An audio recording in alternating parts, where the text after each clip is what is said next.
What's up, guys? It's episode 30, motherfucker, and we are back. And yes, that is a snake.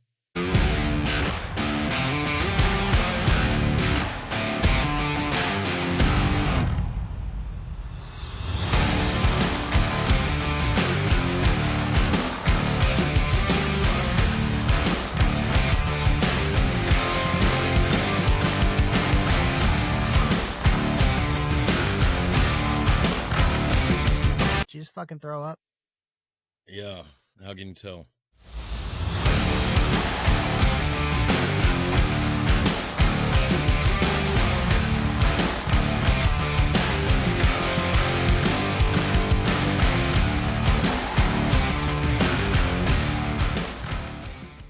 Yeah. So I got a funny story about the snake. I'll tell you here in a minute. But I was thinking about it a minute ago whenever I went outside. I think, you know, my single cab, my Slam Dodge. I think what I'm going to start doing is because I've got the bucket seats in it, but what I think I'm going to do is I'm going to look for like a totaled out 2019 classic four-door, the crew cab, because they've got the dash that comes down to the center console. And those trucks didn't come in that. Like I've got the center console, but it's non-connected. It doesn't go all the way through. No. So I've got the center console and then I've got the bucket seats. Well, I think what I'm going to do is I'm going to look for like a totaled out 2018, 2019 classic in the same color. And I think I'm going to switch all that out to that dash that goes all the way down to that center console, because then I'll pull the seats out of that and I'll put either the SVT seats or the Hellcat seats in that truck. I'd have to use some spacers, or a different frame, I think, for the seats. But I don't know. I was thinking about that a minute ago whenever I went out there, because I was looking at the truck. I'm like, fuck, I don't drive this enough. Okay. Anyway, snake story. So my house, it was built in 2015, 2016, something like that, 2017. I don't know. So the AC unit's been running here in Texas every year and all that good stuff. And here around Houston, we get dust, we get, pollutants, fucking all that bullshit. So we have a company come out and they put what's called an air scrubber. They cut a hole, I guess, into the thing in the attic. They put this UV air scrubber that's supposed to clean the air. But before they did that, they came in and they cleaned out all of our vents. Phenomenal job. Like I've been waking up every day with like a headache, or my neck hurts, I feel stuffy and shit. I've seen videos where they like go do videos of like the vents, and like you think it's like you look up there and sometimes you see some dust, like right on, like just like on the vent, right? And you're like, oh, I'm just cleaning that off. But do you see what's inside of all your air ducts and you're like, holy shit, dude. Oh yeah. Man, they were bad. So they come in with this big thing that they rolled in here. It looked like a what is that thing called? Zambuki or Zamboni. It looked like a big ass Zamboni. So it was a big ass Zamboni looking thing that they hook hoses up to. Well, they take all the ducts off and they put them in some solution. They soak them in the stuff, they clean the ducts off. Then they put that thing up in the tubes up in the hoses. They clean all this shit out. And so the company that we had do it was called Hawk, like Hawk out of Houston, which they've actually got a place up there in Dallas as well. And but the guy, one of the guys, the main guy that was here doing it, his name was Farouk. Yeah, he was Indian, like not Indian, not Indian, but yeah. Well, so the funny thing is he's super afraid of snakes. Like he had seen a couple of the different snakes in the house a while ago. Well, he knew that there were snakes here, and he was like, or I think he did, or maybe he saw the big ass bearded dragon, something. He's up in the attic, and like they had just gotten done with pretty much everything. And me and this guy are talking, and he's like, what are all your cameras? What is your microphone? What is it? So he's asking, and so next time he's listening to the show while they're working. Yeah. He's like, and he's talking to me. He's like, does he have it on like loud or in his like earbuds? No, I guess in his ear. And when they went to lunch, they were here for like, I don't know, 8 hours. They did a long job. Like they did some work. So He's like, I think we're like-minded. He's like, we should do a podcast together. I swear to God, he wants to sit down and start talking about this shit because he's listening, and he's like, I like what you're saying. I like this. I like that. About what though? I don't know. I saw on his phone it was like he did have an early episode on, before we went a little bit more political, but like he was like, I think he was listening to one of the episodes where I was on the road or whatever, and then I got back home and we were talking about me being on the road. And when a gay guy hit on you. Maybe it could have been that one. I don't know. So then he's in the attic cutting a hole in the thing and installing it. Well, and I'll send you the video here in a minute because we can put it on here and it's funny. So he's sitting there and he's, doing his little thing and he's like, whatever. The other guy sees me holding the new snake, this one. So I'm sitting there and I'm holding it, and and he's like, yes, Farouk. He's like, Farouk is very afraid of snakes. He's very, very, very afraid of snakes. Yeah. So, oh God, really? So what happened is while he was in the attic, Elaine grabs a snake from me and she goes up the attic and she's like standing on the ladder and she's like, and she's got the snake over there and she's like, hey, Farouk. And he turns around and he's like, yes. And he sees that snake. Oh, fuck, shit, fuck. He's fucking freaking out. And like almost has a fucking heart attack. Yes. You want a friend? Yes. You want to help? No, fuck. And so like she comes down and we're laughing about it. His little his hand that he was helping him was like cracking up about it, all that. So and by this time I've got Magnolia, the big snake, and I'm sitting there holding Magnolia and just looking up some shit, working on some shit, and he comes in and he's talking to me now about the system, and he's like, man, he's like, you should put this breaker out by the AC. It's gonna help you when y'all lose power, because the power grids here in Texas suck, and this, that, the other. When the power goes out and then comes back on, it can fry your motor, all this. So I'm sitting there and he's talking to me. Well, then, and I've got the big snake, Magnolia, with me now. And so I stand up and I'm not even thinking about it. I walk over and I'm talking to him. He looks over, he sees that fucking snake. He takes off fucking running out. He's like, oh, you motherfucker. I'm like, oh, my bad, bro. Are you going to fall? Yeah, but it was this little bitty snake. Like, not even the big one. It was the baby, the 1-month-old snake.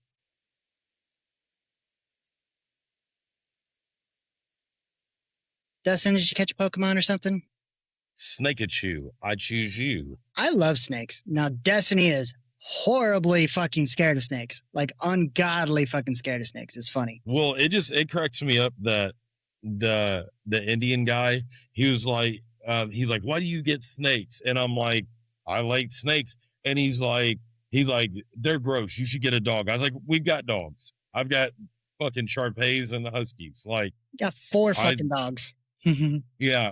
And I was showing him how I'm going to convert this other room back over here into a full reptile room. And I went in there and he's like, what are you going to put in it? I was like, well, I'm going to build a big enclosure for the big snake and then one for this one that's going to be decent size. And then I'll probably get some more. And I kind of want to get like a rattlesnake and shit like that. And he's like, you should get a cobra. And I'm like, bitch, you're afraid of snakes anyways. And he's like, yeah, but in my country, he's like, there's lots of cobras and this, that, the other. He's like, then you'd be scared. I was like, not really, bro. I was like, I've caught copperheads, rattlesnakes. I was like, that shit don't scare me. Like, you just gotta be smart. Get a Diamondback. Yeah, I want one. So in Hockley, there's a exotic reptile shop. Yeah, I was gonna ask, doesn't that classify as like an exotic reptile? Yeah, yeah. But and they've got a bunch of rattlesnakes. They've got a couple of king cobras, assload of hognose, and then just God, man, they've got so many vipers. It's ridiculous. Hognose are so cute. I caught a couple when I was in New Mexico because Mhm. they came in the warehouse and I knew they weren't venomous, but of course people were like, "Oh my god, a snake!" And They then I actually are. hognose. Yeah, they're actually venomous. They have a very small toxin, but they are venomous. Yeah, but Well, either yeah. way, but everybody would freak out because they would be in the warehouse, and I would walk up, I would just catch it and be like, "Oh look," and but Oh yeah. Hmm. Yeah, but those are the derpiest snakes. Yeah, Like they look like fucking if a retards. yeah, they're like little Down syndrome fucking snakes. But Uh, no, but yeah, they've got a bunch of cool. They've got caiman over there. But yeah, I was explaining because like I want to get a couple Nile lizards and shit like that for the big reptile room. And but yeah, he's like, why you do that? Like that's stupid. He's like, get other things. And I'm like, I like snakes. I like that kind of shit. So, but so if anyone needs their AC or ducks done around Houston, I think San Antonio, Dallas, all that shit, Hawk AC and heating, HOUK. And if you can get that fucking fruit dude out there, he's funny as fuck. Like, have a snake. Just go catch a snake. Scare the shit out of him with. get out of pain. I'm like, oh, I don't have any money, but here's a snake. Yeah, I can't wait till she gets out of shed and she's back orange again. Because look at her patterns. She is so unique. She's a beautiful snake. And I love it that she's got the H-Town drip on her. You know how you see all the logos with like H-Town drip? Like, I fucking love that about her. So, yeah. Next time they have like a bring your pet to the game day, bring her. Yeah. So, what you been up to? What you been fucking researching and shit? I feel like I'm in a rabbit hole that'll never end, but I figure it might be a good time to talk about it now. Yeah, let me hear it. Well, we've all known about, well, I guess all of us that are in the know and that pay attention to shit that comes around. But we all saw, for the most part, that insane fucking bill, because we talked about it on a few episodes ago, that Congress passed that bill to get that kill switch into cars that are going to start being made that after new cars made after 2027, all of these vehicles sold in the US will have to have this kill switch function in it. And immediately, of course, it's like, what the fuck? Like, could we overstep any more than we already have at this point? And so immediately when I started thinking about it, I wanted to see, because we all know that for a while now, there's been quite a few types of technologies that like AI integrated into your vehicles, especially when it came to fucking the whatchamacallit, like the lane assist, you have cameras on your, there's all kinds of technologies that have used AI software in a vehicle. We've seen that. This is next level though, because now you have a software that's going to judge you based off of how you're reacting, how you appear, stuff like that, as soon as you're trying to start the vehicle, right? Because now what they say is like, well, it's meant to, prevent drunk driving, right? That's the basis of what they're trying to do. It's like, we're trying to prevent too many drunk drivers on the road. Now, in retrospect, like when you hear that notion, it's like, well, of course, why wouldn't you want to prevent drunk drivers on the road, right? Nobody wants drunk drivers on the road, but now you get to the point of like, well, what makes the determination of the software to judge you based on what's going on, right? Now, Dustin, if you are getting into your vehicle and your child or Elaine or who, like even your pets, you know, something tragic, drastic, something crazy is going on, and you have to rush out of your fucking driveway to go to the emergency room, whether or whatever, right? Yeah. You are distraught. You are fucking panicking. You're trying to, all right, I gotta get them in the vehicle. I gotta get in. I gotta start it. I gotta get the fuck out, right? Mm-hmm. What is the software going to read that as? You know what I mean? Oh yeah. Well, and then what if you're fucking ugly? Like, what if you just look drunk all the time? Yeah, and then what if you got too big of a nose? I don't know what kind of people have that, but like, it's just one of those things of like, what qualifications does this put in this software? Who's making this determination of like, what qualifies as okay to drive? What if I'm just fucking tired? Yeah. You know what I mean? If I'm getting in, I'm just like, because I had a late night, I got to wake the fuck up early. So I'm going to get in right now. I'm going to be droopy eyed because I'm fucking tired. Is the software going to register that I'm fucking drunk or high because I'm just tired? Like, what does that mean? You know what I mean? Or what if I got like a little bit of a cold and I need to go pick up some cold meds? And again, I might have some red puffy eyes from allergies. Is the software going to register as me being drunk or something like that? Won't let me get in my vehicle to go get some medicine? At what point are they just going to put breathalyzers in everyone's vehicles? You know what I mean? Have you remember that Tom Cruise movie where they like went into the future and they saw that you were going to commit a crime before you commit the crime, Minority Report. so they arrested you? Yeah, like it seems like that's the point that we're getting to right now. I mean, in a sense, it does. It's like we're trying to, like, at what point is crime prevention of, like we're trying to prevent this type of crime? At what point do you get at this crime prevention to just blatant government tyranny overreach? Like at what point is that line gone? Because you can't keep doing all this bullshit under the guise of public safety. I agree 100%. Like, ridiculous. It is. Well, and them having a view into your vehicle and all that bullshit and being able to do that is a violation of your Fourth Amendment right. You know what I mean? And it's ridiculous. But now, as we've seen with a lot of different things, I've been working on this for a while, and by no means do I feel like I'm even scratched the surface. But I feel like it's a good point, that we start kind of talking about it. So let me share my screen here. We'll just kind of start going through things. All right. So section 24-220 of the 2021. Now people are going to be like, well, this was a Biden thing. I don't care. 2021 bipartisan infrastructure law. So this was something that was put into a pork bill, right? This section 24-220 of the 2021 infrastructure bill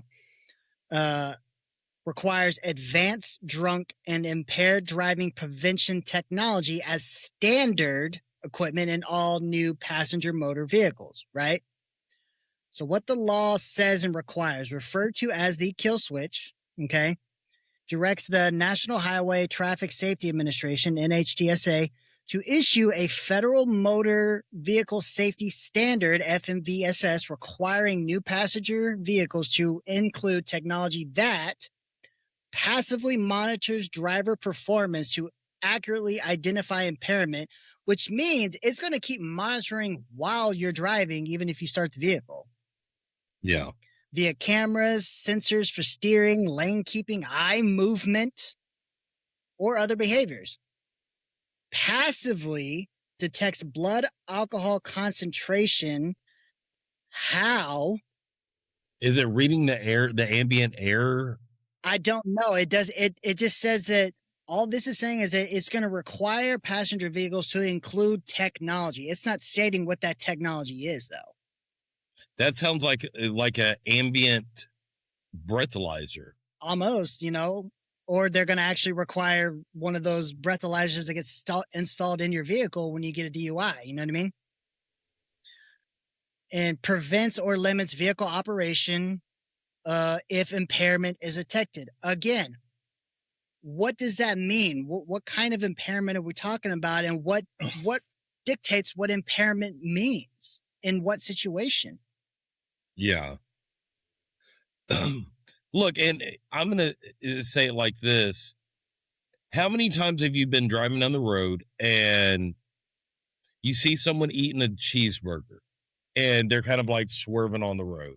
Or you see women in the morning putting on makeup and they've got the visor down and they're doing their makeup and that's all that they're paying attention to. You're reminding me of Jeff Foxworthy. Mastering putting on your makeup with your non-smoking hand while driving with your knee. Yeah, like seriously, like they're trying to push all this other bullshit down, but number one, this shit's all unconstitutional. Number two is, what are they going to expand it into that? Like, if the Tesla or whatever, it doesn't see your face look in a certain direction all the time. Like, what if you're cross-eyed and you drive like this and you're like looking over? Like, that's how you fucking see. Like, are you even going to be able to start your vehicle? I remember going to a school with a kid who had, like, you know, one of those cross-eyed impairments. Like, he could see perfectly fine, but, you know, his eye alignment was off, right? Yeah. But the eye that you thought was the right one was not the right one. You know what I mean? Like, that's how bad it was. So, like, the one that looked normal was not the one that you should have been looking at. It was the other one. It's just, but again, like, how does this technology even going to remotely understand how to deviate in anything? You know what I mean? Oh yeah. But so as of right now, because when it first passed, it was actually supposed to take part after this year. It's delayed right now. It's delayed as of right now because of now what's funny, it's delayed because they want all this technology in it, but they don't even have all of this technology technically to do it yet. Like, well, that you know of. Well, no. They've been developing it, but it's not ready yet. That's what I'm saying. Yeah. That's why this being delayed, because it should technically, all the vehicles that are being manufactured right now to be sold should technically, per the original passing of the law, should already be getting this stuff installed. But they've delayed it a year because the technology that they had been developing for this hasn't quite got to that point yet, so they had to push it out a year. That's what I'm saying. They have it that is ready. Yeah. That makes sense? So yeah, I got you. Yeah. See, originally eyed for 26, 27 vehicles, but delay means it's been pushed back, right? Because they needed more time to finish the technology to start making the vehicles. Now, guess who was one of the original ones to try to get this ripped out? Thomas Massey. Oh my God. Just the worst congressman you ever heard of, right? Yeah. Him and others tried. Fuck that pie cone. Yeah, right. So now, given that this act in 2021 was passed, right? So it's like, well, it was passed by Biden and the Democrats. Fair. That doesn't make it right, obviously. What Thomas Massey did, okay, was, since it was supposed to go into effect this year, like I said, he put in a bill to completely strip all of the funding coming from the government to these manufacturers for this specific thing. So it's like, it wasn't like, you know, he was trying to kill the initial act because it already passed. You can't do that. Yeah. He was trying to put in a bill to strip all the funding, which is obviously 100% what he could do. And guess what? It failed because 57 Republicans that are supposed to be quote unquote minimal government and, you know, keep all your rights and all that shit, they voted no in favor of defunding the effort. Why? Because it was Thomas Massey that did it. This shit's fucking crazy to me, bro. So, the legislative origins is from the HALT, Drunk Driving Act, The provision is formally known as honoring Abbas family legacy to terminate halt drunk driving, right? Which I looked into a little bit about that. It was quite interesting, but that's another time. So here we go to the technology, right? Core connected technologies and their origins, right? This is what I found. The DADSS, DADS, whatever you want to call it, Driver Alcohol Detection System for Safety, the primary BAC focused technology, right? This is where they're trying to get the whole, what you're talking about, sensor to figure out, if they have a blood alcohol level, right? Yeah. So the original public-private partnership launched in 2008, right?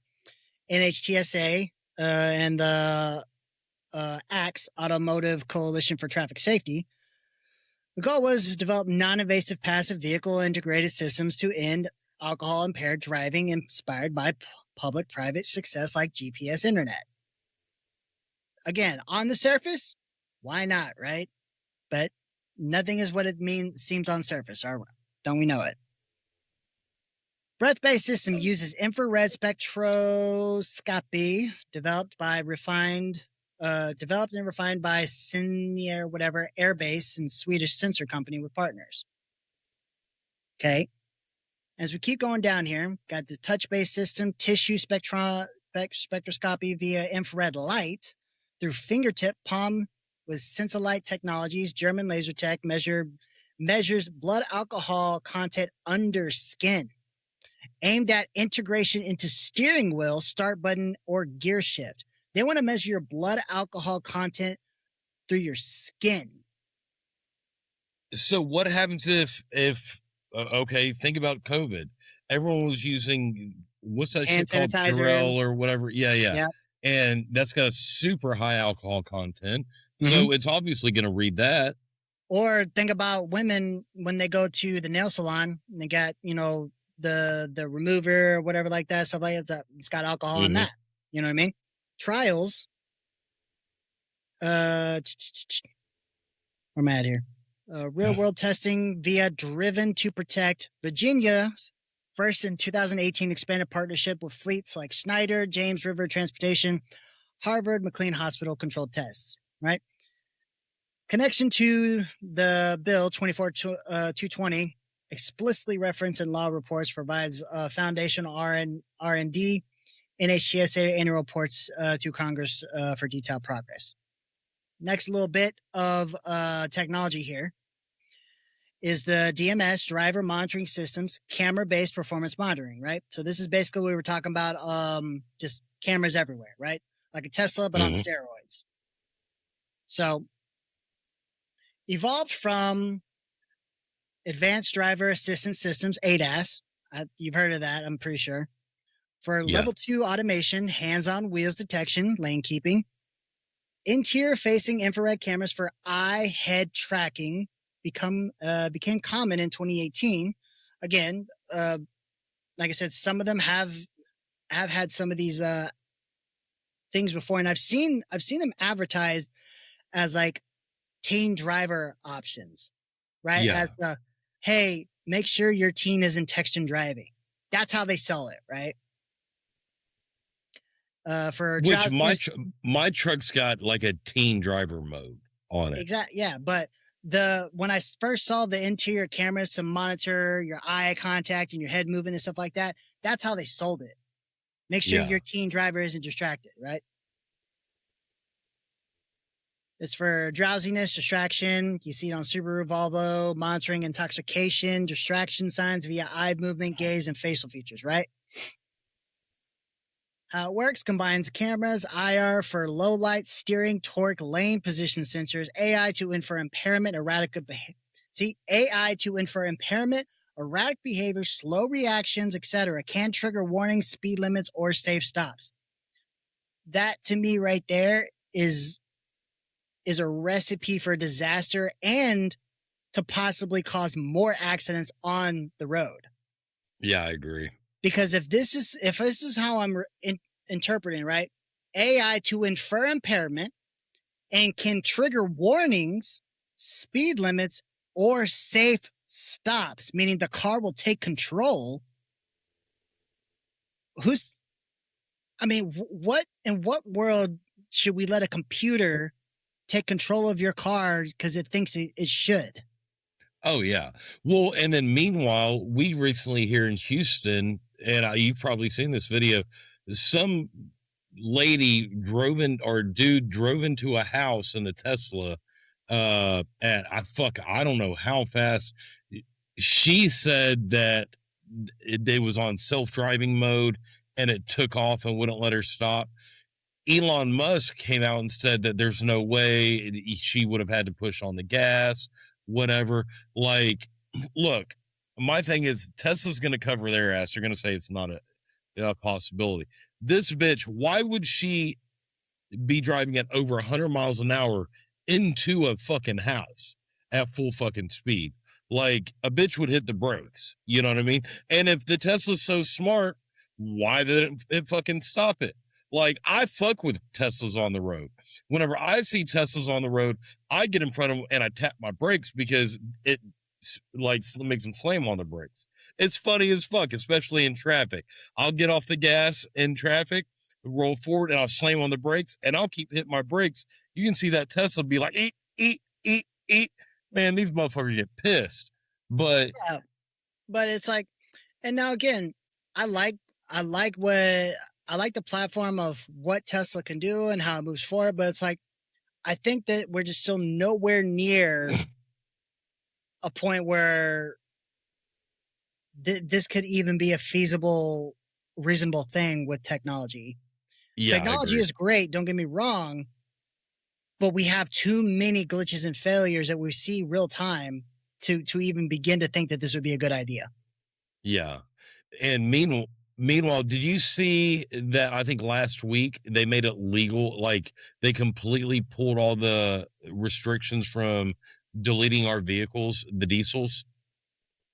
In Texas? It is federally. It is completely legal to delete your vehicles now. Yeah, they are not going to pursue any charges against deleting vehicles or deleting diesels or anything like that. But it's like, why on certain passenger vehicles are they going this far over an extreme, and then on other vehicles they're like, you know what, we put all this shit on there, you know what, we were fucking you anyways, let's just take it the fuck off. Like, we're not worried about it, we know we fucked up. Like, this is gonna have to be a situation where if they tried to do this, then they got to a point where like, hey, yeah, this doesn't work, we just fucked up, 2 million cars. Now y'all are free to get them retuned or whatever you got to do. You know what I mean? Yeah, who knows, man?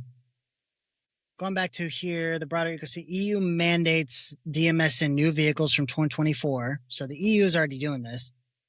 U.S. automakers integrating for NCAP, IIH ratings. NHTSA sees potential synergy with alcohol detection, but notes most current DMS target drowsiness, inattention, not precise blood alcohol content. They're really harping on blood alcohol content. Yeah. Key details from the rule and law and rulemaking. The mandate applies to passenger motor vehicles, which generally covers cars, SUVs, vans, and light trucks under 10,000 pounds. Intended for passenger use. It does not broadly apply to heavy commercial trucks, buses, motorcycles, and or other vehicles classes outside this definition. Nationwide applicability as a federal FMVSS issued by the NHTSA under the National Traffic and Motor Vehicle Safety Act. It applies to all new passenger vehicles sold or offered for sale in the U.S., regardless of where they are manufactured. So this isn't just U.S. manufacturers, right? So even stuff that's made in Japan or Germany or whatever, and then shipped over here, they have to put it in their vehicles as well. Here's the big one. Israeli technology. Mobileye developed and supplies DMS, the DMS with fused with ADAS.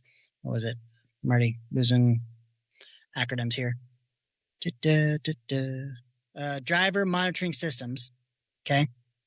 So Mobileye developed and supplies DMS fused with ADAS on a single IQ SoC chip using in-cabin cameras, including IR capable for low light, combined with exterior perception, steering, lane data, and AI to monitor gaze, attention, drowsiness, distraction, and context-aware impairment. Detects distraction more intelligent by correlating driver's state with road conditions. This enables better level 2 handovers and interventions, as leading U.S. automakers will integrate it into future vehicles. DMS production program awards to a major U.S. automaker expands existing ADAS collaboration, expected to span millions of vehicles across models, fuses in-cabin sensing DMS OMS with exterior ADAS on IQ6L SoC for context-aware driver evaluation. This is going to evaluate the driver. 23 March 2026, okay, this year, Mobileye announces the major U.S. DMS integration win, start of production targeted for 2027. Autobrains collaborates on combined front ADAS plus DMS solution in a single box, single SoC with seeing machines, DMS OMS provider, and Ambarella, uses multi-camera setup, forward up to 8 megapixels, in cabin up to 5 megapixels, IR capable, low power AI for ADAS monitoring, scalable to level 2 plus, Israeli developed AI tech for systems, for safety systems. January 2023 announcement of Autobrains and Brilla Seeing Machines collaborated for integrated ADAS plus DMS solution. Scipia Vision develops AI-based DMS driver sense FS10 using in-cabin cameras, computer vision, and edge AI for real-time fatigue, distraction, impairment indicators, expanded to include ADAS capabilities. Road-facing camera for lane, tailgating, etc. Partnerships enable deployment on fleets, OEMs with tech adaptable for broader market, including potential U.S. supply chains. You can't make this shit up, man. Yeah, this is so much of an overreach and so bullshit. It's fucking ridiculous. And that's just us getting further in bed with fucking Israel. Mm-hmm. And check this out. I feel like GM is at the center of all this. You think? Let me tell you why. So they have maintained a significant presence in Israel when they set up an R&D center in 2008, right? Now, let me go back here. Right here, it says DADSS, Driver Alcohol Detection System for Safety. Public-private partnership launched in 2008 between NHTSA and the Automotive Coalition for Traffic Safety Acts. Traffic Safety Acts, right? Yeah. Launched in 2008.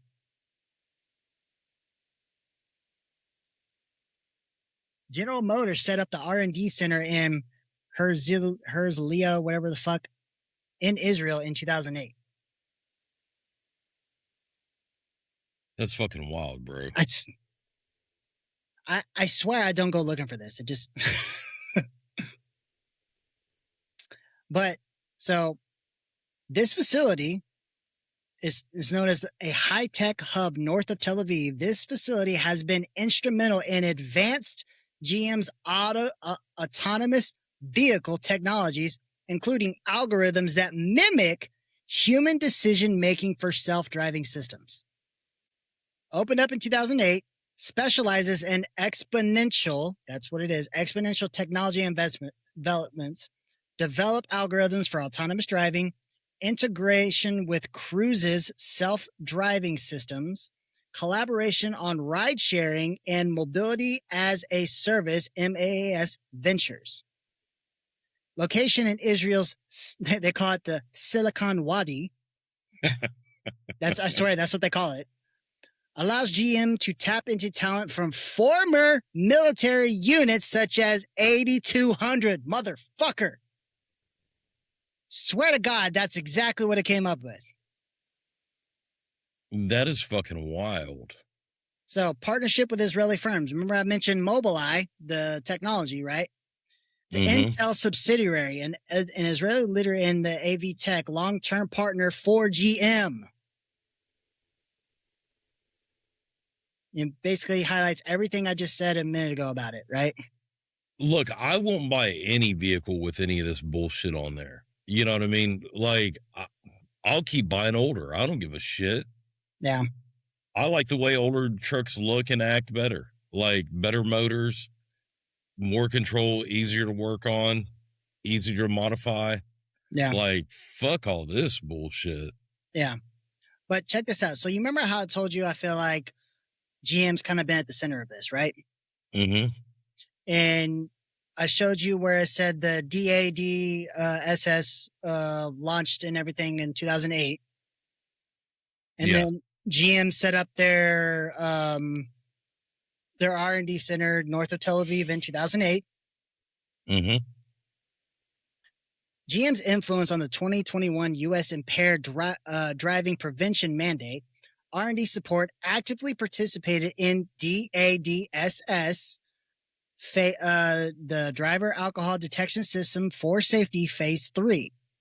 Vehicle donations for testing, 1.3 million Chevy Malibu vehicles for DADSS HSD, human subject device, and FOT field operation test programs, provided NHTSA with data that informed the 2021 mandate feasibility.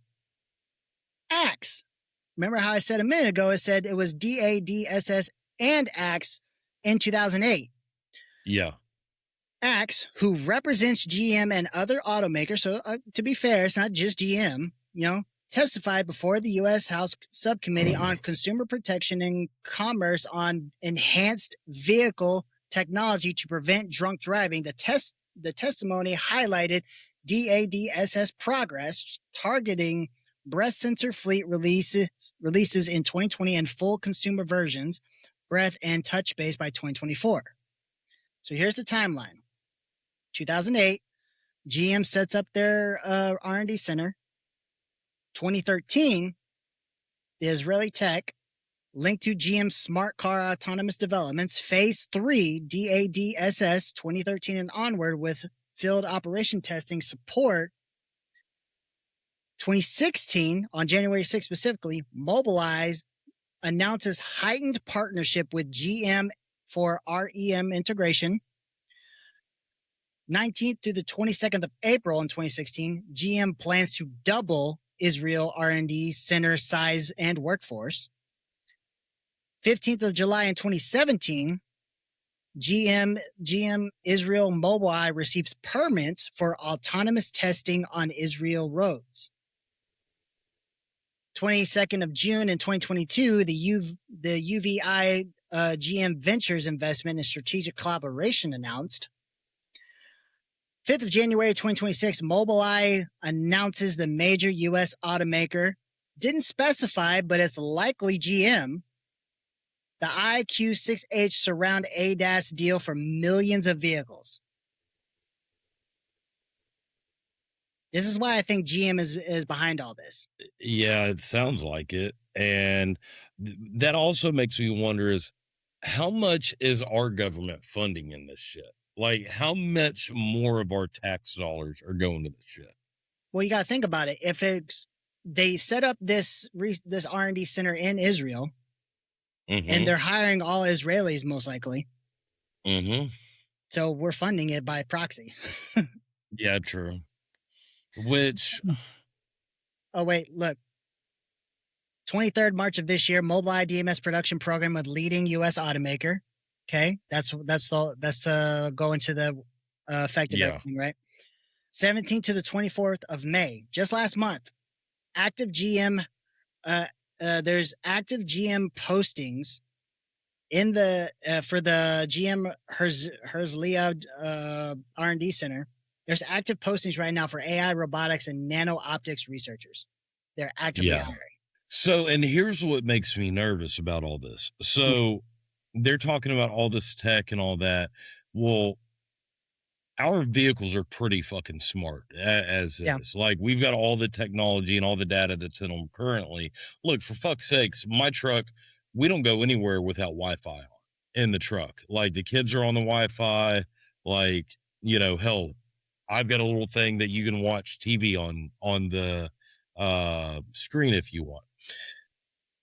It'd be so, even if these vehicles aren't brand new, like 26 or newer, whenever this shit's supposed to be on it, essentially they could probably run back-end software and upload all this shit onto your vehicles. But, you know, which I guess they couldn't do it on that alcohol prevention through the air or touch. But what about if someone's smoking pot or eating edibles or whatnot? Like, why is it just alcohol and not everything else? Because nowadays, I think more people smoke pot than they do drink alcohol. But especially during the door day or during the day. Like, fuck, bro. Like, I have DoorDash show up here a couple times a day sometimes. I don't remember the last time one of these guys didn't smell like fucking weed when they pulled up, you know, and that's at fucking noon. Yeah. So I know I've mentioned this to you before, right? Yeah. Now I don't remember if I sent you the video, and I think I saved it on our page. So give me a second to see if I can find it. But while I'm looking, that there has been a oddly rise of junkyard fires happening across the country. Yeah, I've seen that. Yeah. And like I said, I know I sent you a video, but I don't know if I saved it or not. But this guy was talking about, like, all across America that there's just fires in these junkyards that are just happening. Like, and nobody really seems to, like, it's weird, right? It really is weird. And so but he did bring up the notion of, like, where do you tend to go if you can't find certain parts for older vehicles, like, you know, classics and stuff like that? Where do you go? You go to junkyards, see if you can find one off of a scrap one, you know, that might be in good shape, and then you buy it off the guy who runs the junkyard, right? Yeah, it's funny because we started this show off with me talking about my black truck wanting new dash and, you know, all that, and the only way I can probably get it is an old one. After I saw that video, and he brought up the whole, you know, the new vehicles, you know, being newer vehicles getting this technology installed into it, right? I started to think about, okay, that would make sense. Like, you start kind of eliminating the ability to repair older vehicles. Yeah, definitely. And so I do what I do.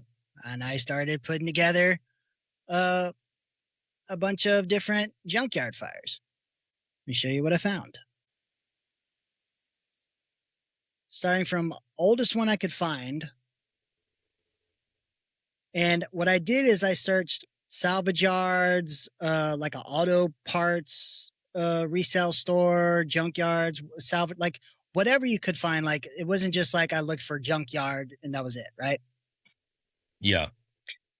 First one I found was in 28 December in 2022 in Batesville, Arizona.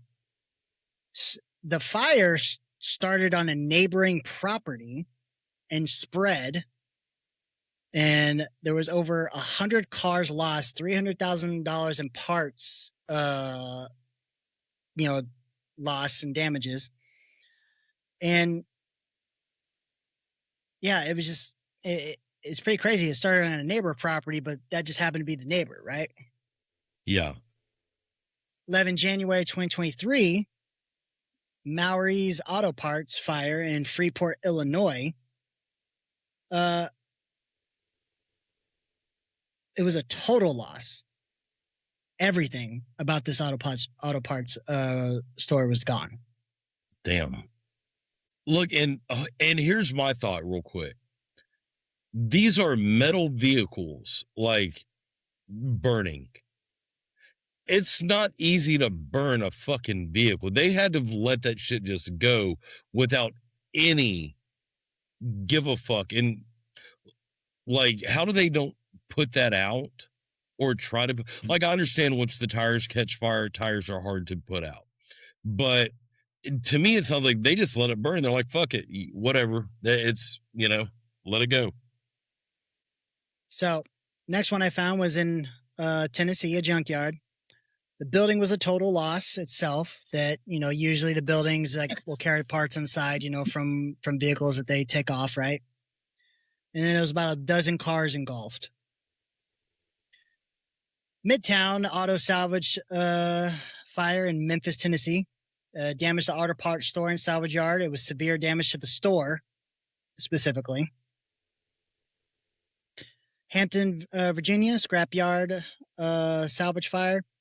It's a 2-alarm fire, and several buildings and 50 plus cars were destroyed. It was a complete and total loss for those areas. Damn.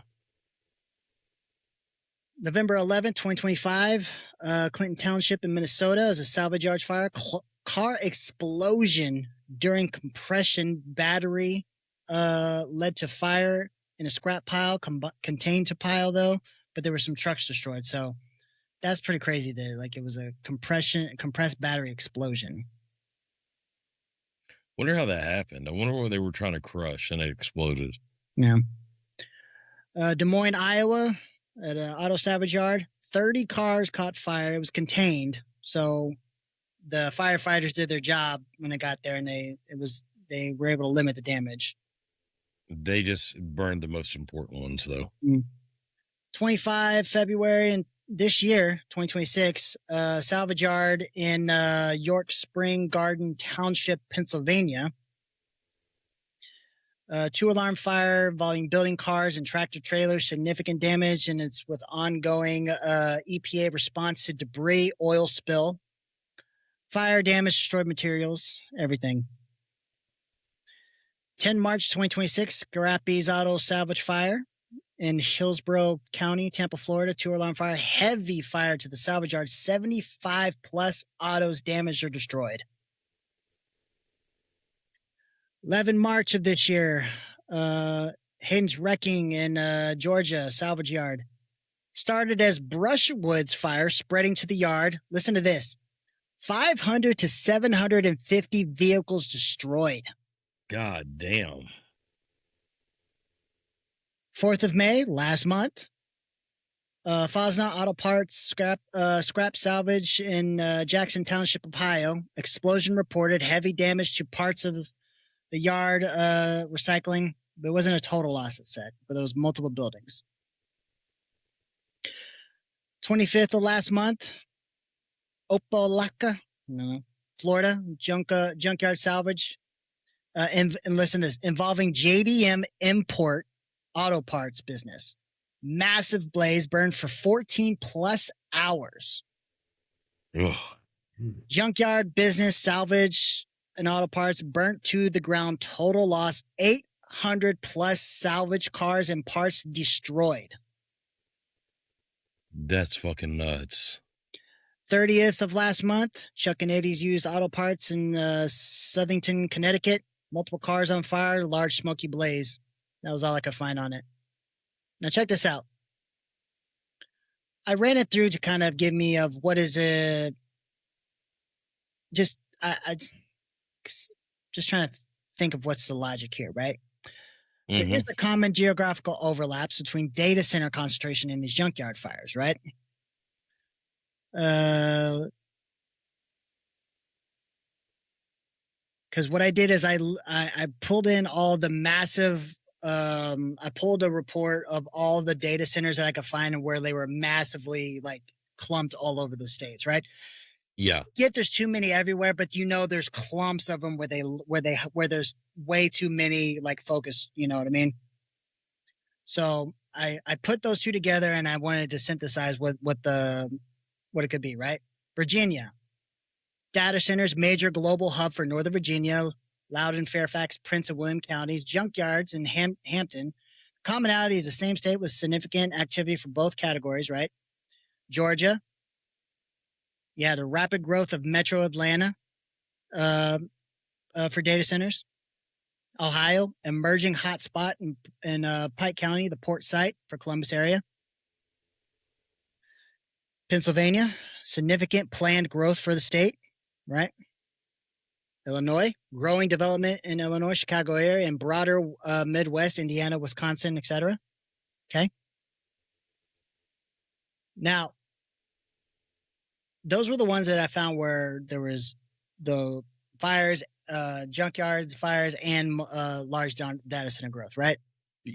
Honestly, I kind of think that you should have run a report on looking at the utilization and consumption of parts coming from areas like that. How much of a percentage of, I guess, consumers utilize like the pick parts and all that in those areas compared to places, that there were no burns. Because one thing that would really shows if people are more likely to go to a pick apart rather than a Napa or AutoZone in those areas, rather than here where, people are going to go down and, try to buy new. Yeah, I could do that. This shouldn't be easy. This shouldn't be hard to do. So my biggest geographic theme and overlap that it came up with, right? The biggest overlap was Eastern U.S., Mid-Atlantic through Midwest and parts of the South, where both large-scale infrastructure data centers and traditional industrial scrap activities coexist or expand. These commonalities suggest potential regional factors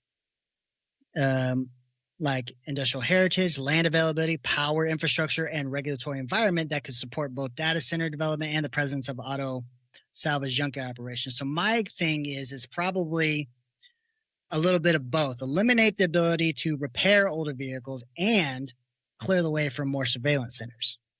Yeah. That's my analysis of it, right? I just don't know why why their surveillance centers would have such a large impact on this. You know what I mean? Well, Because think about it. All this AI technology, it's got to but somewhere. They're gonna be able to surveil I think and we're getting more flock cameras across the nation. Yeah, I guess, but I think that bigger cities, metroplexes where there's more vehicles on the road, those have more bearing and burden on this than not. You know what I mean? Because if you're in, these smaller areas, it all has to funnel back to somewhere, though. The fiber doesn't stop where it is, though. No, I know, but you would just think that if that was the case and there was some sort of correlation to the surveillance centers, it'd be in the Chicagos, the Houstons, New Yorks, Dallas, Chicago was on here, dude. I know Chicago was, but there's a lot more metroplexes than you would think that would be more associated. You've got the Tri-Cities, that's not on here. California, look at all of California. So those are the areas where I think it would have more of a bearing than California's had more fucking regulatory things on car manufacturing I know. For a while, though. So yeah, I know. But the fun doesn't stop there, Dustin. Oh no. So this has been my analysis of the junkyard fires, right? Of trying to get rid of old parts and ways to repair older vehicles. So they're thinking ahead of like, hey, we got to make sure these fucking assholes don't keep their older vehicles on the road, right? Yeah. Well, they can only do so much to keep us from repairing, but for the ones that have good, older vehicles already, what are we going to do about them, right? Minnesota, HF 3865, introduced in February 27th of this year, and then further on March 2nd, proposed clarifying, expanding collector vehicle rules, Pioneer, Classic Car, Collector Plates, etc., to define allowable operations as solely as a collector's item, including club activities, exhibitions, parades, and operation on Saturday and Sunday from sunrise to sunset. They want to make sure you can only drive that car on the weekends. Oh, they could suck my dick. The New Jersey S700 2026 session is still pending review, would permit historic motor vehicles, typically 25 plus years, which is what considered a classic, for exhibition educational purposes, according occasional pleasure driving not more than 1 day per week. Yep, suck my dick. Washington, SB 5127, 25 and to 26 became law effective of January 15th of this year, requires collector owners, vehicle owners that are 30 plus years old, so not 25, but 30 plus years, to provide proof of a second vehicle for daily use. Meaning this can't be your primary vehicle. Yeah, they can suck my dick. Look, how many people out there do you see that on their daily drivers, they have a fucking, 92 Civic or, whatever. These motherfuckers still on the road. Yeah. Yeah, that's so unconstitutional and so much overreach. But beyond that, that's why remember that thing that went across a while back? I don't remember when it was, when they were doing that cash for clunkers shit. And you traded in your vehicle and they gave you an additional $3,600, $3,800, whatever for it. And like, you could literally have a vehicle that didn't even run. Like, and how am I going to say this? I know people that were buying fucking vehicles for dirt ass cheap and like $100, picking up free vehicles, just shit that didn't run, loading them up on trailers, going down and trading them in on brand new fucking trucks, and it'd be $3,600 or whatever, $5,000 per fucking vehicle they traded in, and they were walking out of there with free fucking trucks, damn near. Like, hey, but what that did was they set them up for failure. So yeah, but it was actually, it didn't, because the government was actually paying subsidies on that. So notice, like the dealership, they set them up for failure. Yeah, well, it fucked the government. It fucked all the taxpayers, honestly. Like, it fucked everyone by them doing it. But the government knew what they were doing, because that was after the bailout and all that bullshit. It was them trying to make, more money back on all the cars. Yeah. Got one more from our favorite state.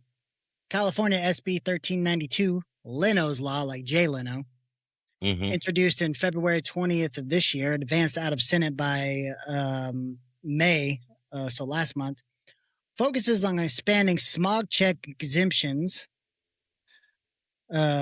extending yearly to pre-1986 by 2032, requires collector insurance or low mileage, less than 1,000 a day, not a driving time limit, but ties collector status. Like, they just want to keep expanding smog checks. And you can't use the vehicle as primary transportation. That is fucked up. Yeah. Like, that is so much overreach, and they can suck my dick.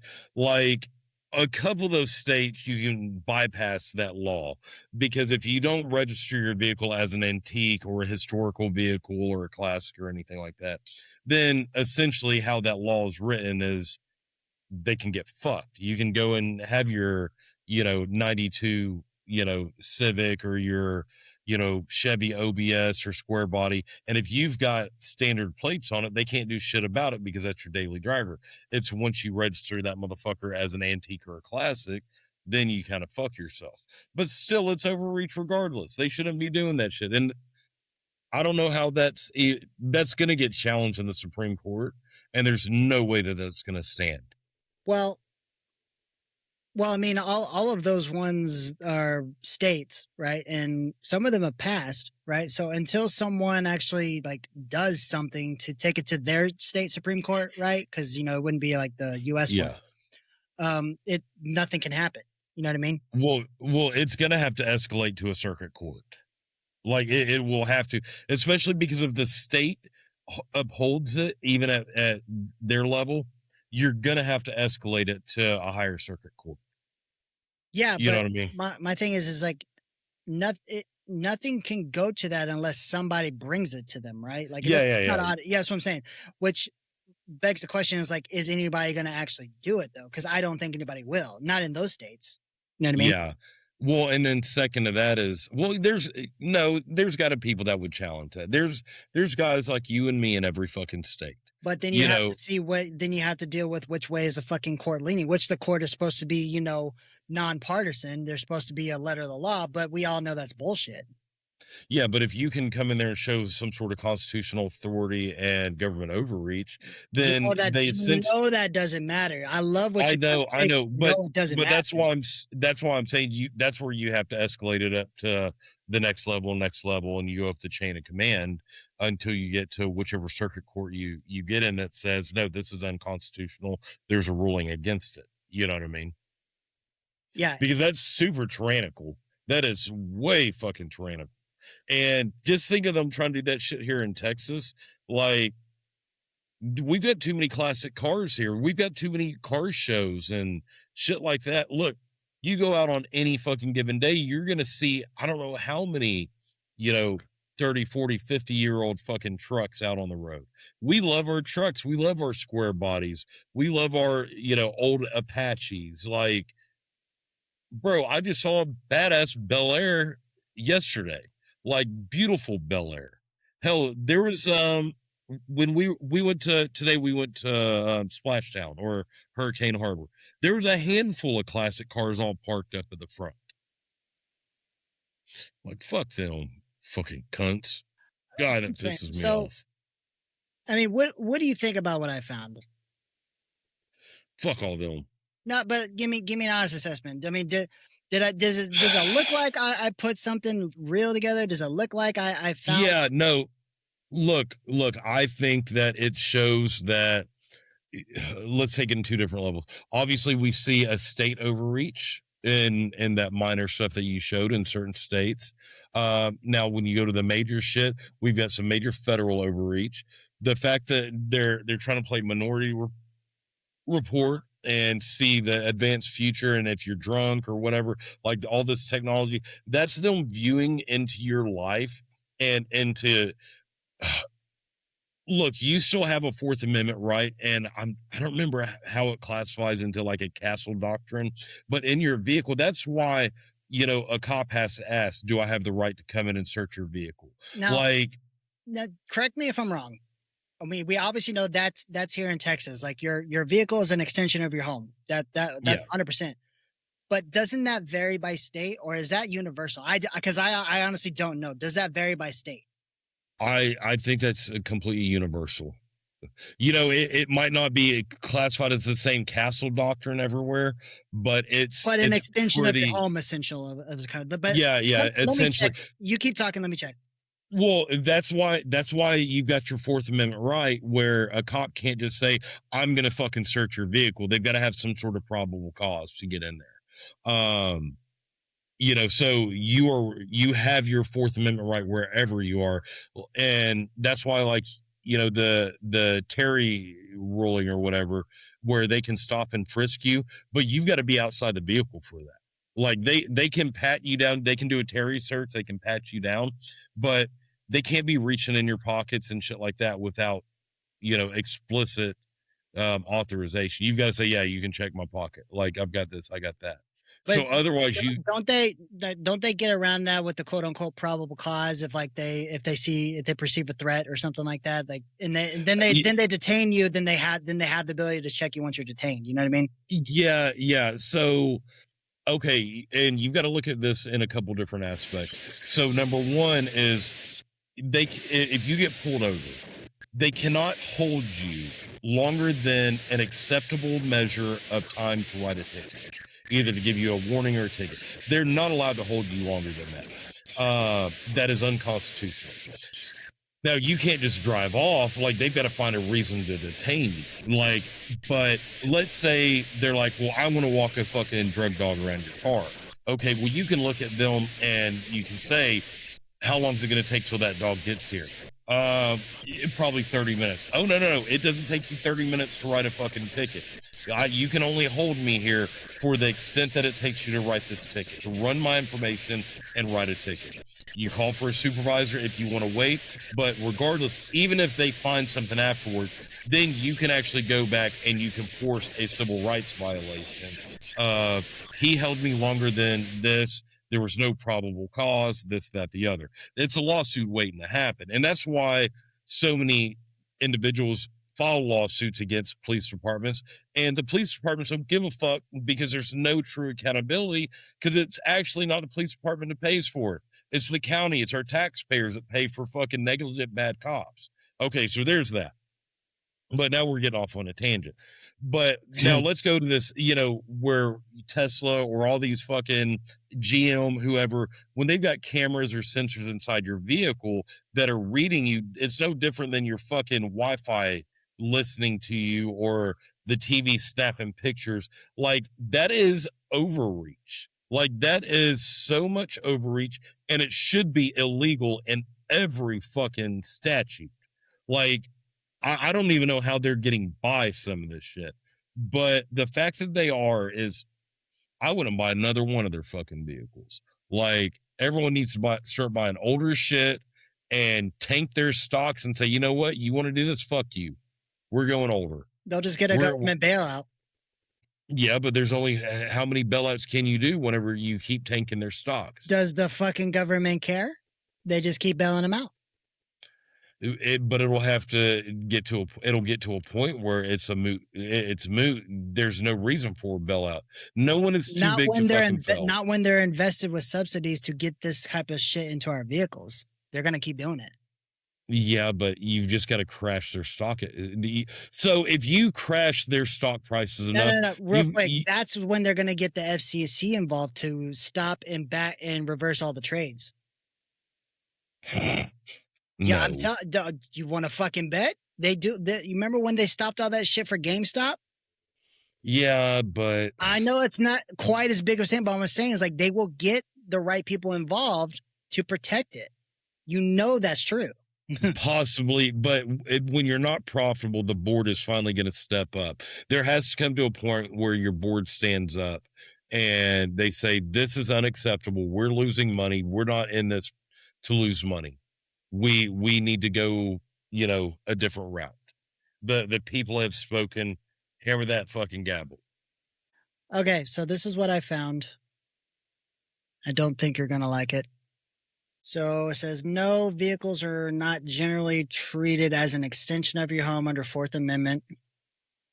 Key Fourth Amendment principles for vehicles. The Fourth Amendment applies to states via the 14th Amendment, protects people from unreasonable search and seizures by government actors, covers persons, houses, papers, and effects, which includes vehicles as effects. However, reduced expectation of privacy in vehicles. Unlike homes, which receives the highest protection, vehicles on public roads have a diminished expectation of privacy. Reasons include their mobility, public visibility, blah, blah, blah.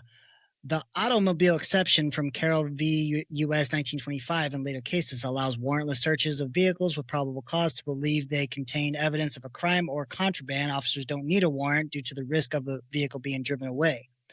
Traffic stops require reasonable suspicion or probable cause for some violations. Limited searches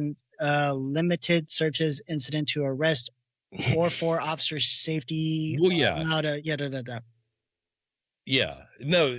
So, and that's no different from exigent circumstances on law enforcement going into your residence. It's got to be exigent circumstances. It's just worded different on here because there has to be reasonable suspicion.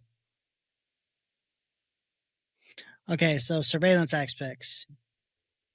Brief observations about prolonged pervasive tracking GPS on a vehicle without a warrant or extensive automated license, blah, blah, blah, blah, blah, blah, can violate the Fourth Amendment.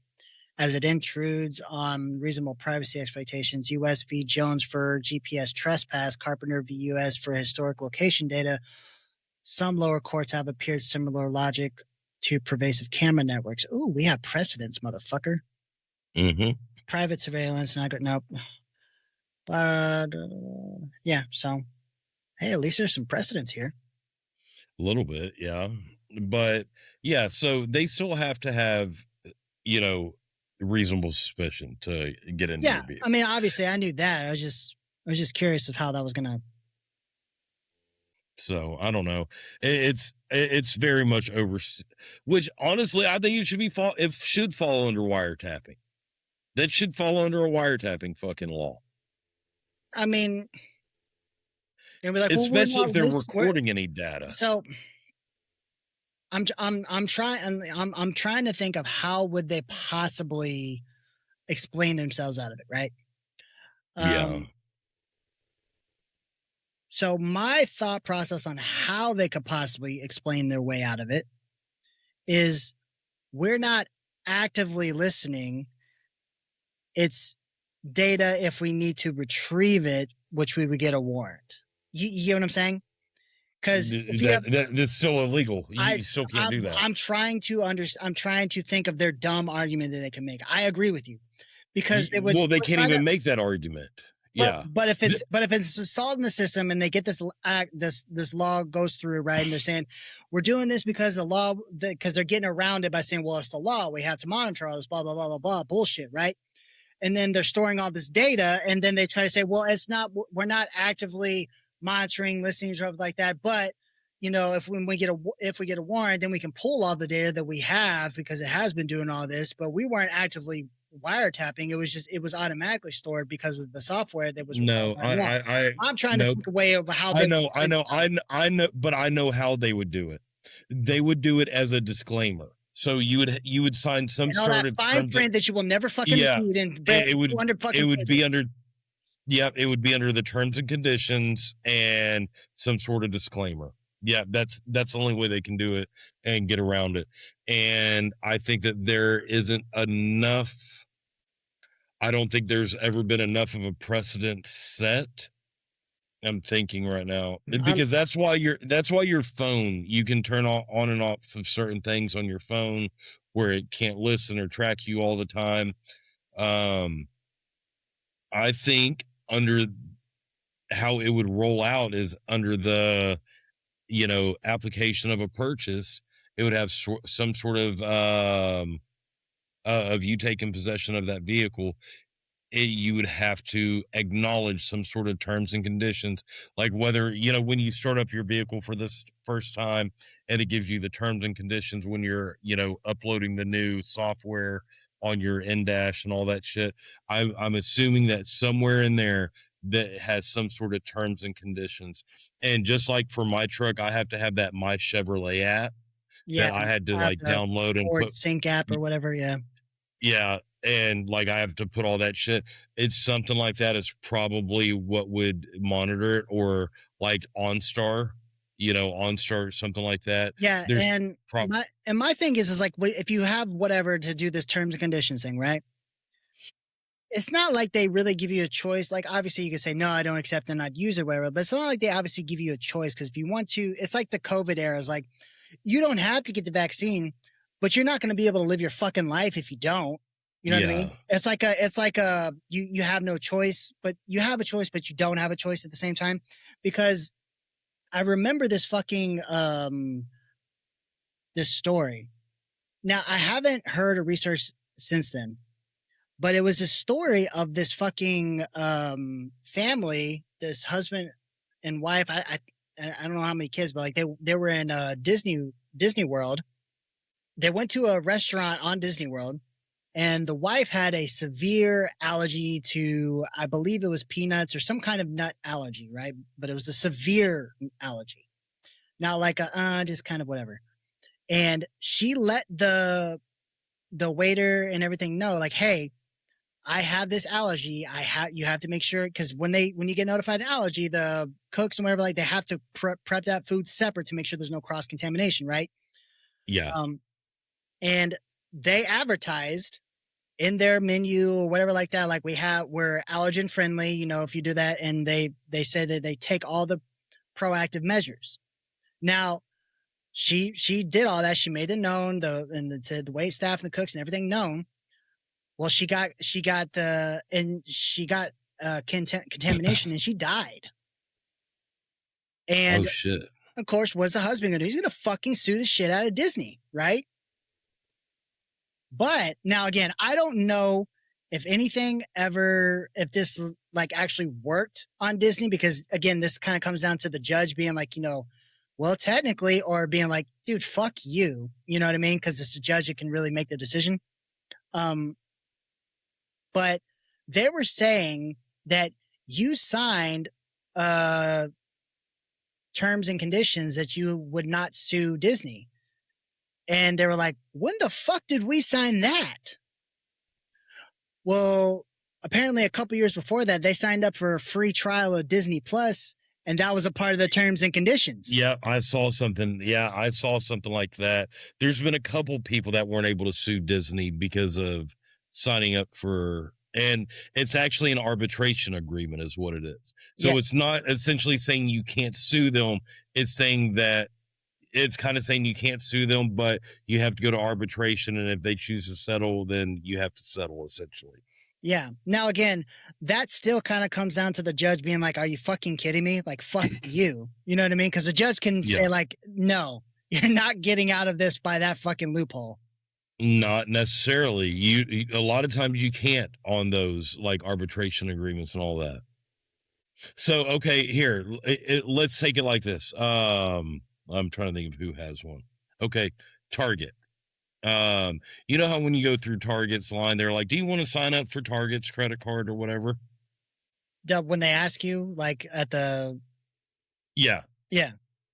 Okay, so let's say that you sign up for Target credit card, right?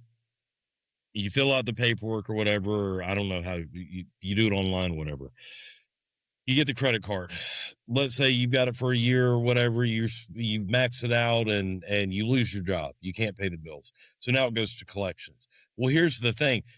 This is where arbitration agreement can help the person rather than them. So let's say they sell that claim or whatever to what are they called? Collection agency or whatever.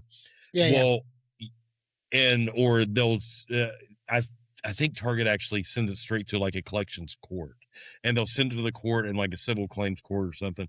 Well, all you have to essentially do is if they try to sue you for that money back for that 10,000 or 5,000, whatever you max it out, is you fill out an arbitration agreement for them, because by you going into the agreement with Target on that credit card, you essentially signed an arbitration agreement that fucked Target just the way that they would have tried to fuck you. So if you were to try to sue Target for multi-million dollars because you got hurt in their store or whatnot, they could say, oh no, we've got this arbitration agreement, now you've got to settle this. Well, now if you default on like a Target credit card, you fill out this arbitration agreement, they can't sue you in the court anymore. You have to have a discussion on court and settle there. Okay, so. And a lot of times they won't, and shit like that. Usually they get to a point where like, this is going to be too much of a headache. We don't even want to fuck with it. So I typed in, can a judge declare an arbitration agreement unenforceable? A judge can declare an arbitration agreement unenforceable. Arbitration agreements are generally favored under Federal Arbitration Act, FAA, and similar state laws. But they are treated as contracts. Courts can refuse to enforce them on standard contract grounds, such as unconscionable, whatever. This is one of the most common reasons. It typically requires both procedural whatever. Unconscionability. That one. Contract of adhesion with unequal bargaining power, surprise, or oppression, or overly one-sided terms, excessive costs that deter claims, or unfair procedures, lack of formation, no valid contract, illegal fraud, duress, or misrepresentation. I think that's kind of where that would fall. Illusory promises, for example, if one party, often an employer, can unilaterally modify or terminate the agreement without adequate notice or limitations, it may be unenforceable. Public policy or statutory prohibitions, such as claims under certain federal laws, sexual harassment, whatever, under the Ending Force Arbitration Act, or when arbitration interferes with non-variable rights. So, well, the problem. So yes, you're right. Okay, so it's a shitty situation. So let's say a judge says, "Okay, we're not going to uphold this arbitration agreement." So then what's going to happen is you're going to go through court. They're going to file on it. Now, or they're going to settle, or that they're going to have their payout or whatever. Then what they're going to do is you won't see a dime from that, because what they'll do is then they'll file an appeal and say that we had an arbitration agreement. If that judge does say we're not going to do it, so they're going to drag this shit so far out, they're going to break you financially, so that you don't even have the money. You better have a pretty big pro bono attorney to fucking fight that kind of shit when you're dealing with big definitely. conglomerates like that. But for the most part, most circumstances, a judge will not overturn an arbitration agreement, because they see it as, you signed that fucking contract. You should have read the fine print. And that's why, like, whenever you get a credit card or whatever, and they send you the terms and conditions on it, before you sign it, you can actually fucking fill everything out, and you can redline things and put notification, or put information in there, and mail it back to them saying, I don't agree to this and this or this, but I would still like your credit card. You mail it to them, they'll look over it, and sometimes they'll be like, this is unreasonable, we're just going to deny your fucking credit card offer. Yeah. And you can try that as many times. Now, occasionally you do have people that, some people look at them as scammers. Some people are like, they're fucking geniuses, but they'll go in there and they'll do the same fucking thing. And when you mail it back, sometimes they won't even fucking look at it. And that credit card company would be like, oh yeah, I approve it. And they'll just approve it, and they'll send that credit card out. Well, it fucks the credit card company, because they didn't read that fine print that you just wrote down, and kind of you playing their rules back on them. So that is possible to do, and it has been done. But for the most part, a lot of these credit card companies, like, if you try to redline shit, they were like, we're not going to give it to you. But if you do fill all that shit out, and you have double copies of it, and you get it notarized, and you send it priority mail or whatever, they may not even realize what they did, and they'll send it out. And then when you get to the point of the terms, and they're like, well, you didn't do this, or you didn't pay it on time, or you this, that, the other, whatever it is, and they try to take you to court, and guess what? You show that in court, or you show it to your attorney, and they're going to get you out of whatever you just tried to do. So you can always a fuck loophole, them back. bitch. Oh yeah. You just got to know them.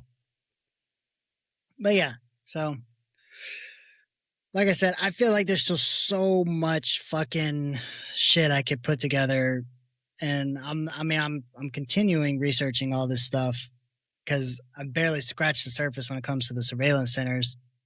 But yeah, this on the vehicles, this is the little bit that you found. Think of how much more cloak and dagger shit's out there that you're not even able to see, because they're keeping it fucking behind lock and key. You know what I mean? Like, there's probably a lot more information that we really need to fucking know that they're not publicizing. Yeah, because they may sprinkle a little bit, but yeah. Let's think about it. Like, people are going to look at this and be like, well, okay, you talked about the kill switch and all the technology behind it. What does that have to do with the surveillance centers? Well, guys, think about this.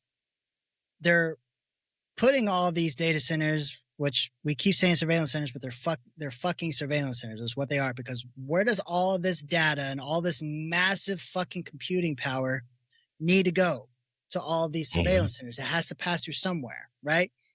And so with all of this technology that is built to watch us, analyze us, and gather everything it could possibly know about us, where do you think it's going to go? It's going to go to all these fucking surveillance centers that they're popping up everywhere across the country, especially here in Texas. Okay. Oh yeah. That's why I'm saying this is a massive fucking like silent invasion into our life from a foreign entity, right? And that's why from some of our recent activity, talking to some people, That's why I think now, again, you and I both agree on this, Dusty. Like, we get that there is a problem with a massive influx of illegal immigrants of all kinds, but especially when it comes to the Indians, the Asian Indians, not the feather Indians, and the Muslims from all the Muslim countries, because it's not a specific one. Like you say Muslims, that means in a lot of different countries, right?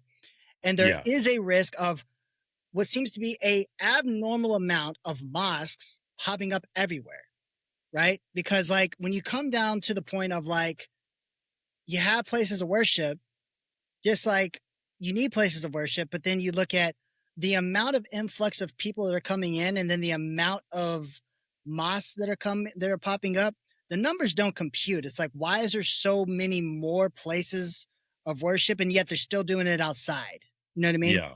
So that's where it's like, we get that this is an issue. We get that there is an issue with radicals and bad actors that are going to come from anywhere of all faiths, of all ethnicities, of all races, of all types, right? Is not exclusive to one fucking thing.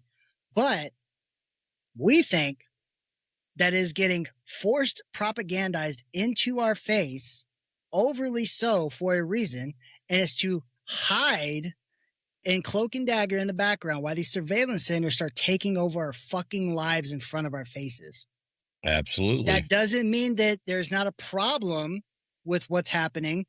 We just don't think it's as pervasive as it is because it's getting overly propagandized to cover real shit that's happening behind the scenes. So speaking of religious institutions, real quick, something I saw today. Did you know that if every church in the United States took in one foster child, adopted one child, there wouldn't be any children in foster care? Now, we should really think about what that means. That would mean that the church would have to care more about the people than the money from the people. True that, homie. Yeah. But we also know that there's also twice as many people on the list to adopt kids than there are kids in the system. And the Yeah, how system is is so that? because the system is so corrupt on how they go about allowing people to adopt, right? Yeah. With now, that's not to mean like just let anybody adopt. There should be background checks. Make sure you're not getting a fucking horrible person adopting children. But they make the process so exhaustively bullshit with so many different entities, and it's so expensive on top of that that it makes it to a point where by the time you get to the point where you can adopt a child, right? Mhm. The time frame for one family to adopt one child, who knows how many children have aged out while waiting for that. Oh, You know yeah. what I'm saying? Like they make that process so exhaustively overly complicated. Not to say that there should be no process. There should be And expensive. They That's make what- it so fucking expensive. exactly. That's Look, what so some people aren't going to like what I'm about to say. Look at how many gay and lesbian couples out there that are great fucking couples. Like great family, you got two guys, they both work, they bust their ass, they've got a nice house, they're clean, they're gay. Oh well, they're fucking gay. Who gives a shit if they're gay? I don't give a fuck what they do in their bedroom. They're not going to be fucking the kid. You know what I mean? Like, well, there's you too bad there's been a lot of stories about it. I guess, but or two women, two lesbians. Why do they make it so hard? Or they, in some places, they can't even adopt. Like, So I think this is going to be the part where you and I have a bigger disagreement than most of the times. Again, I don't care if you're gay. Be gay. Go be gay. You gay, whatever. I don't care. Me personally, and I've come to this point not from any outside influence, just from, again, when it comes to research and understanding, because we kind of talk about it on the last episode with dads, right? yeah. My personal belief, again, this is not to deter or make it seem like I hate gay people. I don't. I have gay friends. But You're gay. but I personally I don't like the idea of gay people adopting, because I think I think it's more important for a traditional nuclear type family of a motherly presence and a father presence, which have two distinct roles in raising a kid, to be in that household. That's my look and my perspective on it. That's not me trying to parrot the whole No, Republican no, talk. I know. That's me looking at statistic and research and how much better a kid will come out. Now, again, I know you're gonna be like, I know gay parents have raised. I don't care what you know. I'm saying when it Okay, comes to this, okay. So we talked about it last week. Statistically, a child raised by a man, if a man is in the household, comes out as a better child, right? They're statistically to have a better career, better education, well behaved, less behavioral issues, all that good shit. They're so much less likely to be ever incarcerated or have problems with the law. Well, what if you put two dads in that situation? it doesn't mean it's going to double their chances of being a badass or anything like that, because then you're going to have. Might. It doesn't. There's nothing that proves that. In my thought process, I know is that you need to have, like, where, yeah, if in a shitty situation like you and I have been through, statistically, it would be better for the kids to go to the dad, right? Yeah. Now, again, we would end up with a woman to have a motherly presence to the children, while we still counteract as a dad to the children, right? Okay. Having that counterbalance is what leads to a better outcome for a child overall, versus having two guys where it's like, well, statistically, guys, it's like, cool, you're going to have maybe one guy that might be more quote unquote masculine, manly, whatever like that. And then you're going to have another one just confusing the shit out of the other kids. Okay. So, I'll play the devil's advocate here. Let's say hypothetically, I turned out gay, and I said, I want to start sucking dick or whatever. I feel like we've had this conversation before. Do you think that my kids, like, I could parent my kids less because I was gay? Parent your kids less? No, but that's not the prompt. You're going through something different than what we're talking about. I'm talking about adoption. Okay. Do you think I couldn't adopt a kid and raise a fucking kid if I was gay? You know me. I'm not saying that you could or couldn't. I'm saying that I don't believe in it. Now that doesn't mean that, like, I would all of a sudden think of less of you as the dad that you are now, that you even have kids. I just don't believe in it. That's just me. I know. It has nothing to do with that. Well, okay, it's a moot point. All I'm saying is that think of all the families out there, whether they can't conceive via reproductive issues or their sexual choices or their sexual choices or whatever. There's so many families out there that could adopt, that they should allow to. And I think that you're focusing on a specific type of people here: gay, lesbian, furry fuckheads, that are such a microscopic percentage that it wouldn't matter. I know of a. Don't play that fucking shit. I know someone. Fuck you. There's a lot of gays that I've known that would make great parents. And, again, I'm not dismissing the people you know. That's just my belief. Yeah, I know, and everyone's got their opinions, and who knows who's right or wrong. You know what I mean? I'm saying is that whatever. All I'm saying is that there's so many families out there that could and should have an easier path, just like a path to citizenship, an easier and more accessible path to citizenship. Yeah. Let's make it easier, more accessible path to fucking adoption and conception. Yeah. And all that really comes down to, whether it be citizenship, adoption, whatever like that, right?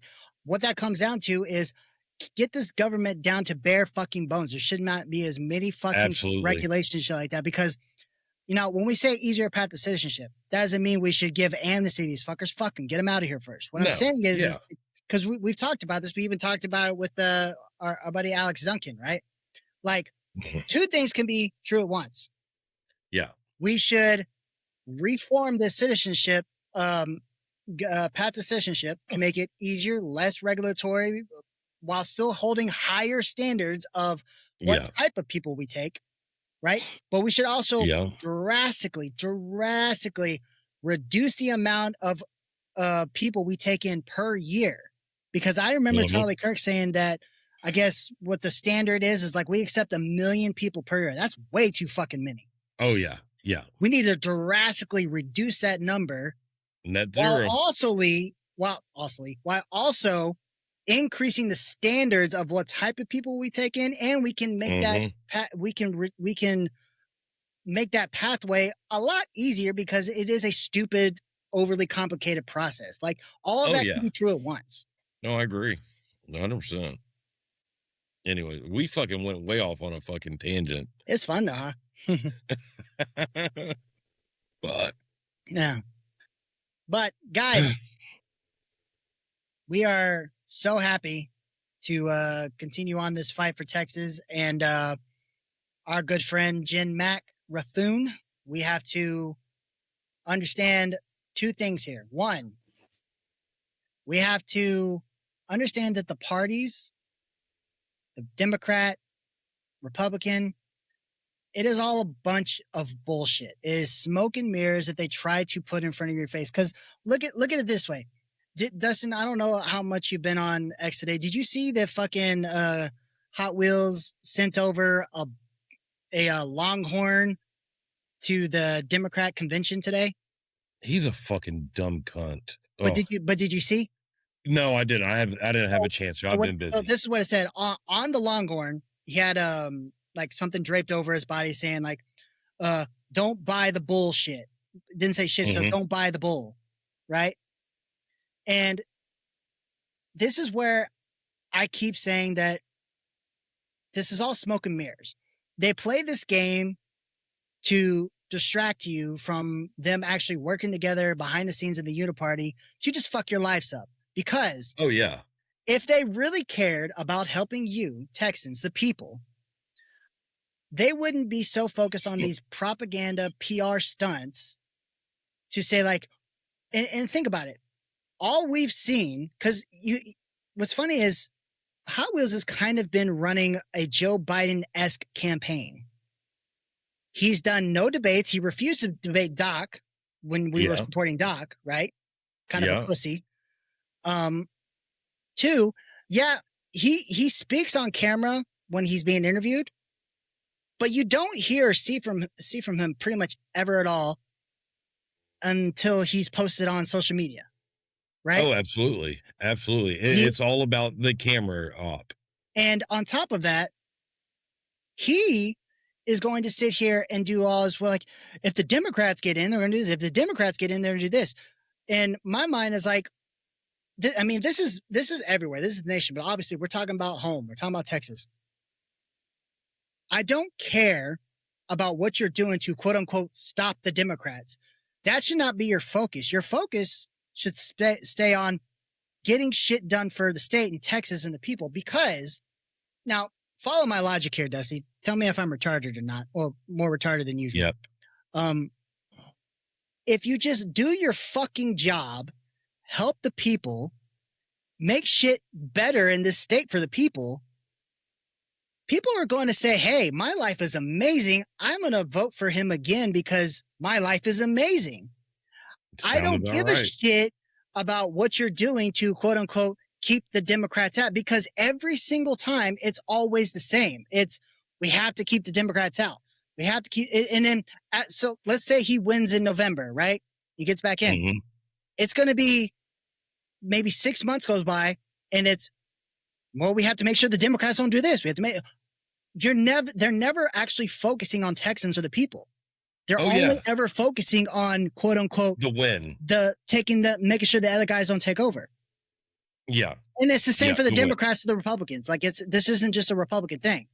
And that's why I'm very happy that, I found Jen, on X, and then we were able to connect with her, because our third option, a true independent. This is Mhm. amazing that we have someone that can actually stand outside of the parties, so, and I kind of gave her a little, came up with a little slogan for her and whatnot. And I was like, the left and the right, they work for the party. They work to make sure the parties are good, strong, whatever like that. And that's wrong because they should be working for the people. But no, they serve the parties. They work for the parties. This is time for an independent who has no loyalty to a left or right or whatever like that, who is literally running without a party affiliation. This is time for an independent to work for you, the people. This is what's needed. Look, it's really fucked up whenever there's other people in politics or in committees and such that look at what she's doing and support her, and then they get completely ostracized by the Republican Party or the Democrats or whomever, whichever party they're with, when she's bringing out good common sense agendas and, thought processes and just action. And if someone supports her, you get ostracized by both parties. Like, that shows that both these motherfuckers are working together, because if one motherfucker stands up against someone or for someone and then both parties say, no, you're a fucking piece of shit, there's a fucking problem there. That shows that the left and the right are working together. That's why the third option is the only way that we need to go. You keep waving that thing around, and I see it's a back scratcher or whatever, but whenever you're doing it like that, it looks like one of those whips from like BDSM. That thing would fucking hurt. Ow. Yeah. It does fucking hurt. All right, guys. This has been fun. Any last words, Dustin? Get out there, go follow Jen Mac. Like and share her comment. Hang on, let me bring up her page. Stuff. Let me bring up her page real quick. Yeah. Jen Mac Raffoon, her X is I am the glitch _TX. Okay. Awesome.